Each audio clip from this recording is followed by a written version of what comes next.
Welcome, Susan. Harper. We are in Amsterdam today to do this interview for the Continuum Teachers Association, the CTA. And it's an honor to have this moment together so we can talk about Continuum, but not only. Your own involvement, your own experience, where this work and this inquiry brought you today, and also what you are opening in front of us and in front of the followers that are coming as well. So just in a few words, so you've been a very important key to the development of Continuum with Emilie Conrad. Would you like to give us just the sparkly moment of this meeting? Meeting with Emilie? Yeah. Yeah. I was so fortunate. My mother talked me into doing my first workshop with Emilie, 5-day workshop in Tucson, Arizona, in January of 1975. Yeah. And I was like, Mom, I can't do a dance workshop. I don't know how to do steps and keep a count. And she said, no, it's something very different. She said, it's very strange and kind of shamanic, and I think you'll like it. So off I went, and indeed I did. It was so powerful to meet Emilie. I don't think I had ever met a woman with so much passion and vitality and own kind of thinking, like truly in her own stream of invention, innovation.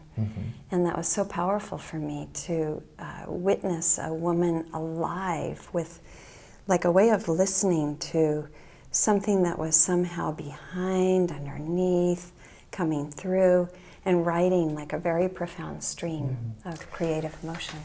How old were you at that time, and what, a girl or a young woman? Yes, 24 and a half years old. Okay. Yeah. And so what was your longing at this time, and how can we put this in perspective, for instance, with today? What was the road that you could see in front of you? I had a longing really from childhood that I always knew there was more. There was just simply more to being alive, being human, but I hadn't found any creative process yet that was the one that would help open me. And in that context, which I didn't even think I was a mover, suddenly I found this huge creative invitation for my own particular medicine to start to come through, to really bloom. And it was such a rich context that pretty much everybody that was in it had that experience. Even though we were all moving together in a variety of ways, each one felt like their own unique passion and perspective flowering of sorts was occurring. I was 24 and a half. Young, I didn't yet have a creative process, but I had a longing for the more. Like there has to be more mystery, more dimensionality. And in some ways, I would say that's still a key for anybody who comes into Continuum and other kinds of creative processes. There's somehow a longing for a deeper, richer, more dimensional experience of being alive. And at this time, was it something like a spiritual quest or like a mystical quest even? Or it was... Yes, yes. I didn't know that I had that exactly, but as I was in the movement, and it was a form of prayer in movement in a way. It wasn't necessarily framed that way, but the feeling of touching that deep state of belonging that touches the longing. So for all my life, and for what I see in most people who get involved, that there's I'm making this little sign of the caduceus, the two snakes of longing and belonging, and how we deeply belong how we even have to belong more deeply to that which belongs us. The way the earth includes us, belongs us, the space belongs us. But each of us, have to make a journey to actually know ourselves to be that, to know the interconnectedness and to know the fundamental spiritual or mystical connection. And for all artists, there's a kind of restless something that's kind of calling, like you're never quite satisfied, you're never done. It's like something is just always calling you further, like the next discovery. And whenever a discovery is happening, it's so satisfying. And there's something like so deeply like, oh, I'm tasting what I've been longing for, and then the next one arrives. And I guess, at this time, or when you're in your 20s and you have this call for knowing the bigger picture, so you go to India maybe, or you go on a trip somewhere,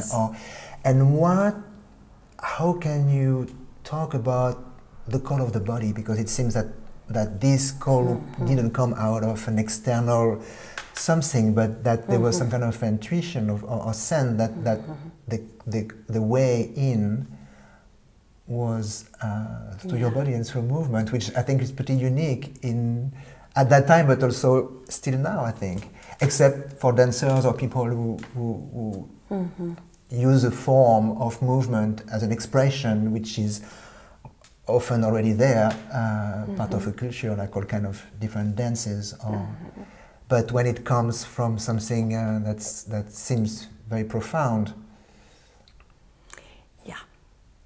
So I would say that there's such a depth of interiority to experience one's own organism so dimensionally, or as a means, like our complexity of our nervous system, the sensitivity of it, is to be able to really perceive and be with the mystery, in fact. But most people live in a cultural body where they're very busy doing mostly this kind of stuff these days, and not having a richness of the interior. So there's people who have like a rich dream life or psychological life or poetic life. And in our work, we're going in, and inside is a rich dimensional experience of so many different movements, flavors, feelings, sounds, breaths, and there's a kind of stream. And we're touching a stream that's both very, very ancient, primordial, deep primordial knowing, and very fresh simultaneously, like immediate, and something that you've not ever quite touched before. And you're not learning it by somebody commanding or manipulating or giving you steps or telling you to contract this or that. It's an ongoing discovery process. And so the inner experience of deep, profound connection to that which actually is, but also to that which is becoming, that which is emergent, that which is arriving, and how to feel that, touch that. It's fantastic and so beautiful and profound how you speak about that now also. But at that time, did you have words, or how did those first experiences happen, and how they were captivating a sense of what was going on? So I didn't have language, for sure not, when I was first meeting Emilie. And I can remember Emilie was so articulate on so many different levels, thinking of many different ways. And so I used to come and sit in her office as she would counsel different people. They would come and ask her a question, and she'd say, "Is there anything you want?" And I'd say, "No, I just want to listen." And then she would give a short talk, not such a long talk, before one of our movement dives. And I remember one day in particular, she talked about the unfolding of the planet, the planetary unfolding, the consciousness of the planetary unfolding. And Michael Stearns, who I then was married to in those years, was the live musician for Continuum at the time. And when the dancing time came, the open movement time came, there was an energy that all of us were riding, and it was as if the words of Emilie had stirred a kind of meaning pot inside each one of us, and there was a feeling of catching like such a big wave that all of us were riding on in that moment. And Michael made a piece of music that he later called Planetary Unfolding. But there was that feeling of, he was bringing it through in music, and Emilie was bringing it through just in her movement. And all of us were finding something in the movement, like a big sea that every one of us was riding on. And it was a way of feeling how the invisible is suddenly becoming visible. It's becoming tangible. It's becoming like ripples of movement and gesture and traveling through the face and the neck and that current, like that feeling of riding currents with each other, like so exciting, a co-creative moment. And in it, then that experience, it's spiritual, it's creative, it has full of eros, it's like sensuous, pleasurable, exciting, like that place of deep improvisation where you're being so guided, but everyone is also doing their part of being in the creative play. Yeah. And do you feel now that at that time you were pioneering a new path for dance, for healing, probably expression? We were so clear that it was pioneering. For all of us, it was pioneering. I mean, Emilie was truly pioneering, like a sensibility that was opening, and there were movements coming, like the video that's known from me of my back, the undulation and stuff, all through the chest as well. It was movements that you'd never seen culturally anywhere. You could see movement like in the pelvis, you could see a certain kind of belly dancing, you could see a certain ripple in Africa, but somebody lying on the ground and literally becoming the ocean. Just the sea pouring through every possible direction. We'd never seen any movement like it. And so there was a moment for each of us when a new movement would be arriving in the field of what was happening in the room, and just the hairs are up on the back. You're just like, wow, like what is happening? There's such a feeling of the guidance of the larger creative force or creative flux, but you have somehow access to it. At the same time, it's always a state of grace. You can't just go, okay, I'm gonna like make the mystery happen. You can't like try to work the mystery. You have to let the mystery work you. Yes. Yeah, but be available for. Yes.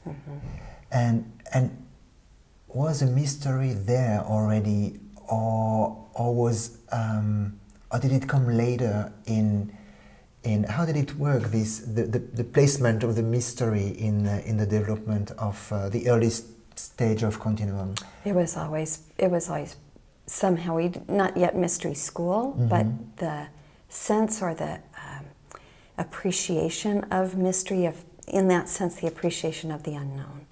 Like that was always the quest, really, was how do we come past the habits? And we're so habitually organized. I mean, we learn so quickly how to whatever it is you're going to do, whatever movements you're doing, how you walk, how you talk, how you eat, everything. So how do you keep going beyond your habit? And as long as you're living in habit, it's a kind of invisible prison that keeps you in a known universe. So part of the inquiry is, how do we listen for, feel, sense something that's not so easy to sense, because our brain recognizes what we already know. Yeah. So how do you listen for something more, like kind of almost imperceptible? Another little movement, a sound, a way of playing in the breath, a little something that's wanting to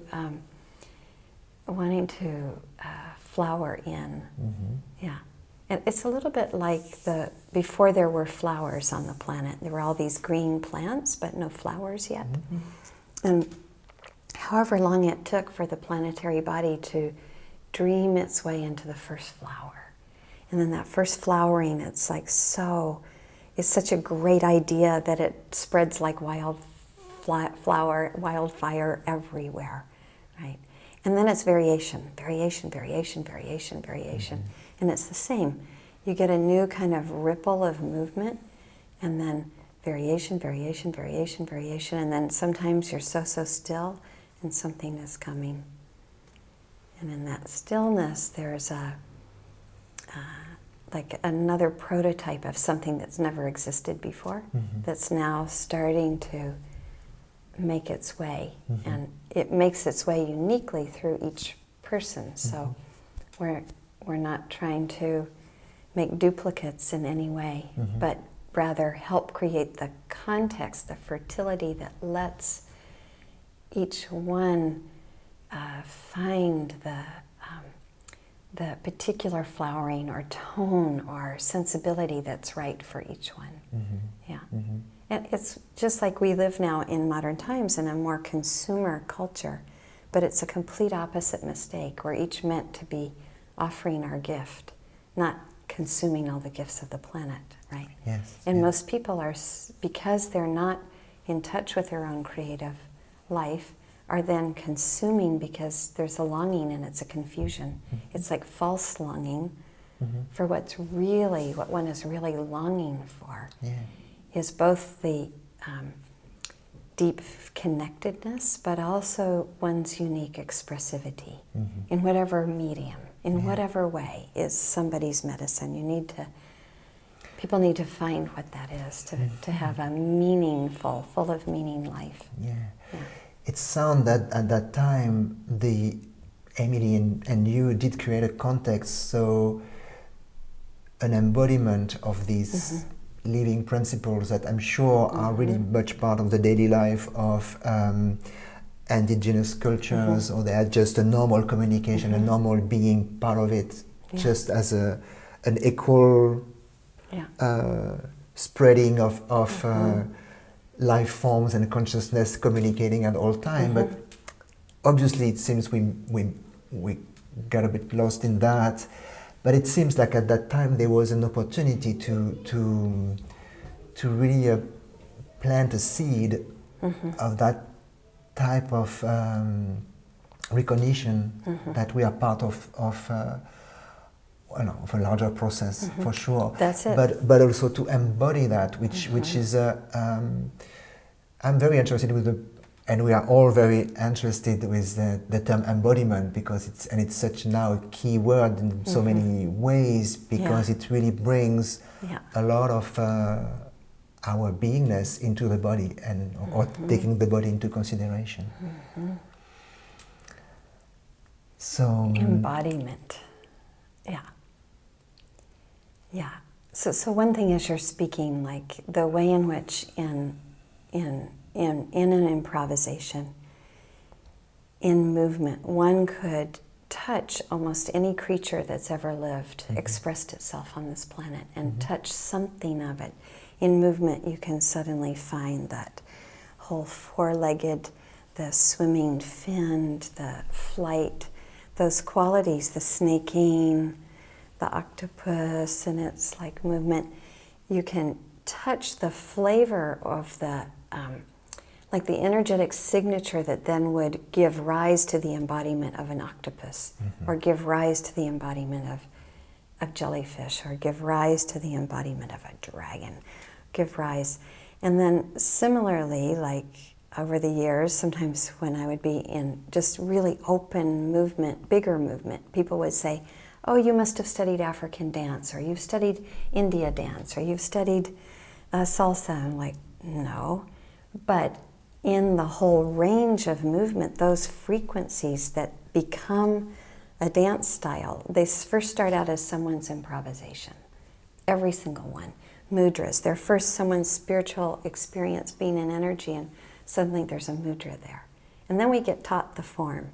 Yeah. But originally, every single kind of movement that's ever come in has come in like from that larger creative sensibility. And then it manifests into myriad forms of bodies, right? And so as a mover, we can, through embodiment, touch the intelligence that gives rise to all of these forms of expression. And to be able to listen to it and not be so identified with our own Western human 21st century cultural frames. How do we keep going wider, bigger than that? Yeah. Sometimes people are in embodiment, but they're still so much in the cultural body. Yes, yes. Yeah. That's a really interesting nuance there. Because sometimes, like a certain athlete, and somebody will say, oh, that person's so embodied. But when I see them, I think, no, they have the agency part, they have the muscular part, the movement part with grace, but I don't see them necessarily feeling and dimensionalizing their experience. They've got the action, but not necessarily the embodiment of the interior sensibility, sensuality, eros, of actually feeling all the moves. Where are they really? Yes. Yeah. I have another question about that for you, about this embodiment. Do you have a sense that we are talking about consciousness actually when you talk about embodiment? And then what is consciousness? Or are there different consciousness that we embody with? Yeah. Well, of course, what is consciousness is a very big subject with a lot of opinions these days about that. There's no doubt in my mind that we're looking at a simultaneity of movement and consciousness. It's always completely together. And what you're seeing in a way is the openness of someone's mind, actually. And our capacity to be truly open, spacious, open for consciousness, for intelligence, for perceiving to occur. So in one sense, like the consciousness with which someone moves, they could have a really beautiful, graceful movement capacity, but may not be in that depth of experience. And when the depth of experience is there, then you have like a total congruency between the deep sensing movement, the agency part movement, and consciousness as part of a stream that's both personal and impersonal. Yeah. And so part of embodiment also is the recognition of each of the elements, elemental intelligences inside of each one of us, and how they're uniquely operating. Yeah. And so do you feel that embodiment is in a way part of our current evolution in some ways? And if there, from Emilie, we know that she could see different direction or venue for it, like which could go through embodiment, but could go also almost to an out-of-body future, like an artificial way of still being a body, but which is totally the opposite of consciousness, because it's not the same consciousness, at least in a robot or in a kind of mechanic part than in living tissues. Yeah, that misses the immediacy of interaction, responsiveness to context. So a deeply embodied human being is awake to the entirety of context and is learning with and from and responsive to. So we know that all of us are composed of the intelligence of water and fire and earth and air and space. And that deep primordial intelligence that's shaping into our shaping at every given moment, our consciousness of that, and then our ability to be so immediate in responding to what's actually occurring, what's coming in, and to an invisible, we could say, kind of realm of imagination, deep embodied imagination. So the capacity to be like the space that the planetary body does its dreaming inside of for each one of us. And for us to keep tapping like enormity of intelligence already operating inside the fecundness of space itself. Yeah. And so it's weird, it's an evolution in one sense, and in another sense it's like we're going back to former, earlier peoples who lived in a primal way, like understanding plants, understanding the medicine gifts from the earth that's already giving rise to us. One of my sweat lodge teachers, he was talking with his Native American elder, and he was saying it's so sad, all the rituals, the immensity of rituals that are being lost, Native American wisdoms.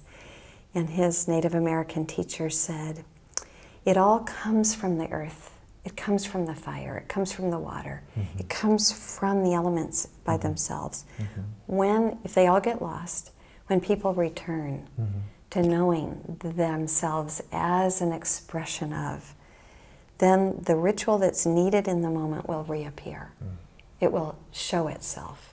And so it's like an understanding about how do each one of us gain and develop a deep, interconnected, wise knowing, so that we're guided in our particular responsiveness to the immediacy of these times, but at the same time, we're touching ancient knowing, and we're touching the fresh not knowing simultaneously. And that's the art in Continuum and other creative arts, is how do you ride at that threshold of everything you've ever learned, everything that you deeply somehow intuitively know, and then how do you simultaneously just become so empty, spacious, quiet, listening, available for what is not yet to appear, to be felt, to be become palpable. And that's the creative process, whether it's in music, in movement, in art. It's like the first artist that makes perspective. The creative manifestation and materialization of the creative potential. Yes. And I just want to go back to something you said. It makes us also very much part, and it gives of what actually is manifested in our reality. It makes us also co-creator of really in the sense of taking the responsibility of our own creative potential, to be in this position, to realize that this particular place that you're speaking to. It's deep responsibility, really. Yeah. It's the responsibility in a way to free our stream, to free our own streaming. Like the streamings are always ongoing, the streaming is happening.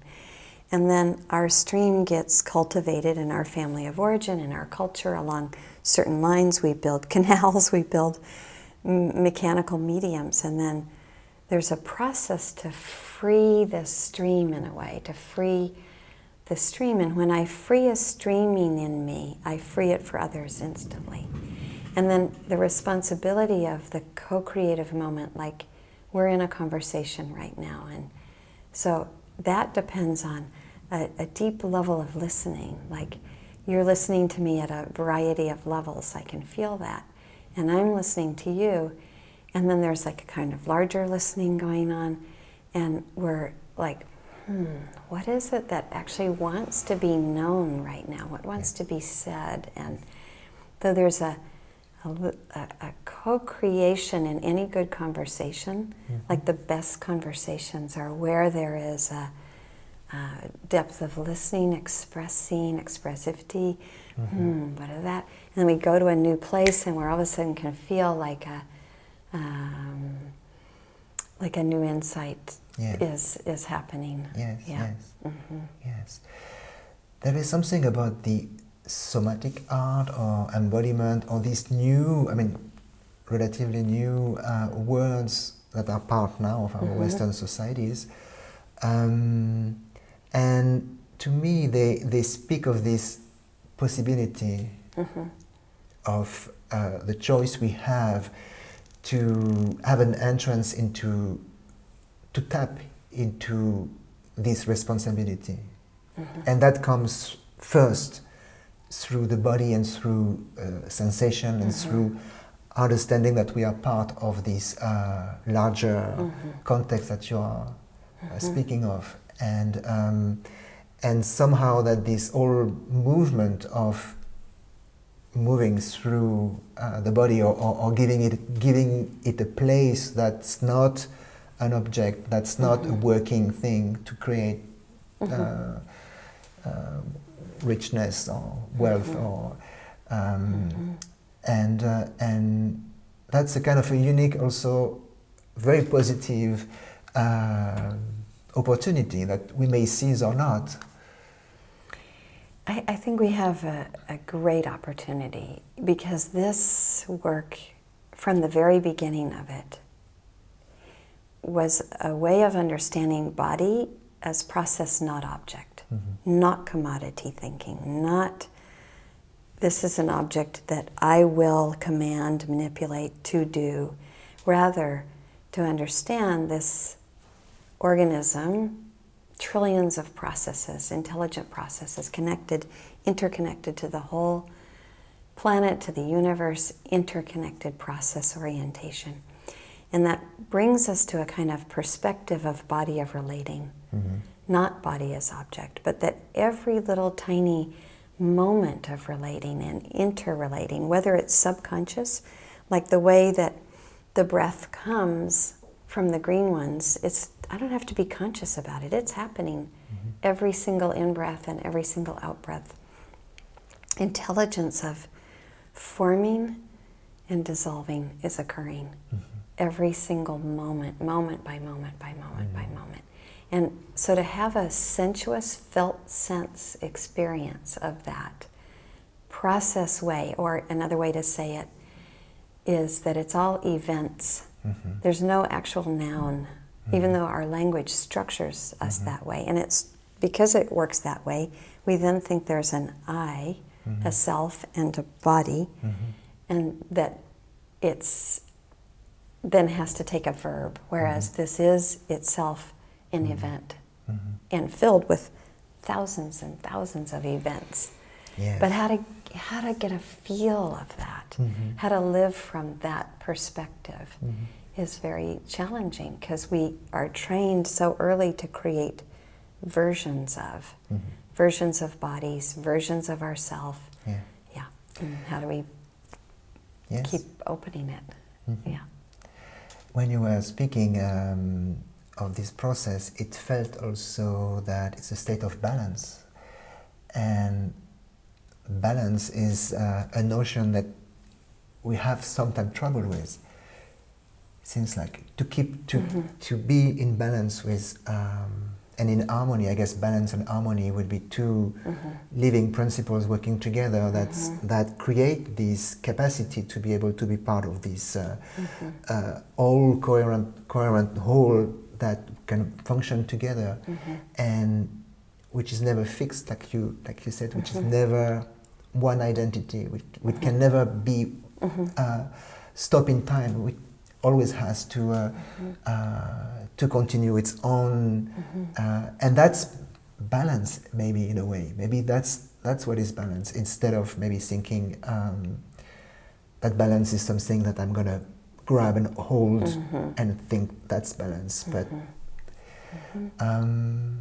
so, of course, any form of like physical balance is has to be you have to befriend imbalance to find balance. It's a very immediate, with every step, with every moment of sitting.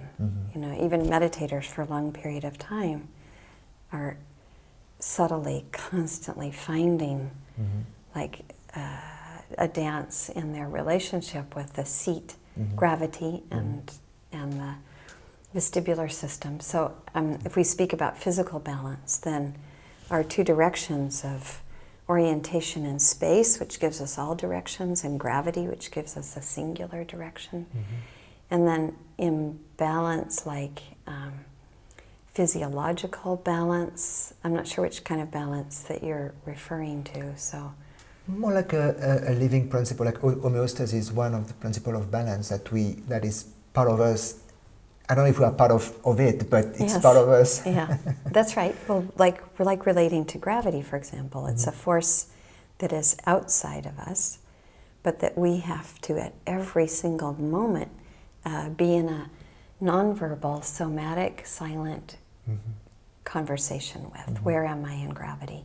So whether I know it or not from a intellectual point of view, my organism is asking that question all the time. Where are you? Where are you? Where are you? And the where am I question is a physiological question. It's like, where am I in relationship to water, to the toilet, to love, to novelty, to affection, and to gravity. So we're always in a here, where conversation. It's like that's a principle, like a deep, earliest principle. And we're here in gravity, and gravity gives every one of us like a place. So I think of it like a spiritual force of belonging. It says, I have a place for you called here. And my here and your here are different. We each have our own heres. And then we're in a shared ground, a shared space. We're in a shared matrix. We're in a room right now. We're in a shared context. And that dance of here, where, actually gives us also presence, like a present moment. Here is not yesterday. It's a time question also, like the here is timeless and immediate at the same moment. It's intimate and vast simultaneously.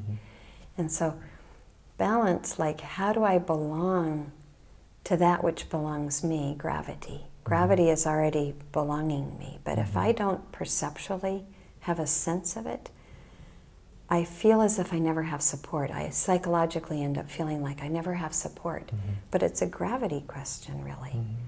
And so what was the gravity story of the caregivers at origin? Like how did they know how to be in their own gravity, be held while they were holding? Or were they like holding or like, you know, so the question is like, how do we more deeply resonate with that which we already are? Space, love, connection.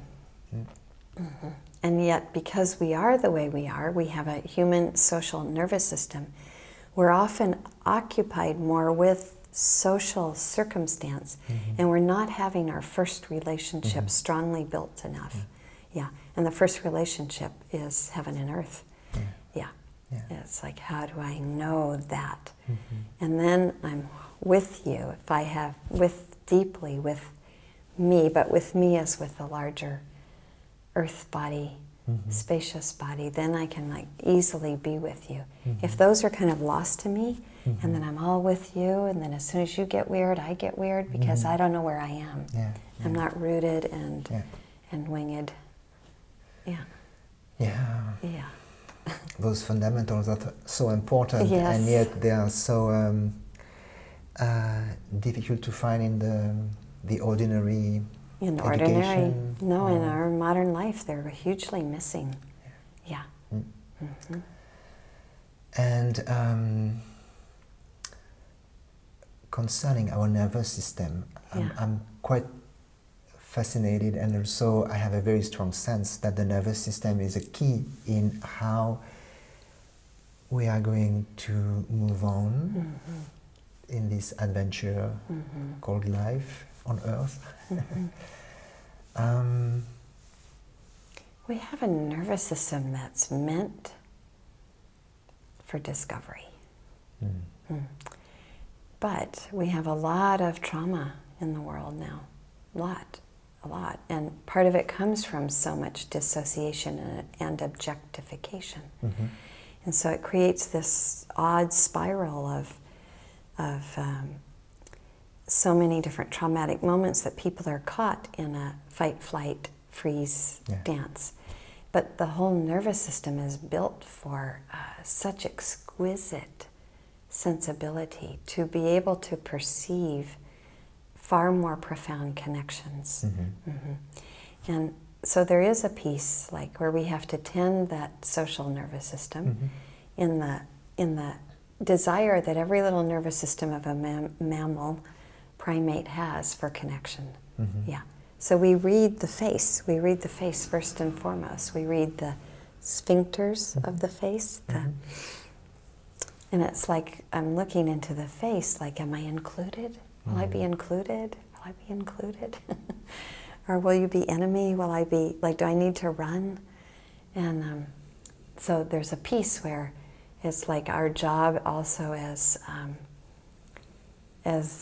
any of us who are freeing the stream of life, the vitality of life, the vivification of being alive, then it's our job to help create a kind of welcome space. Yeah.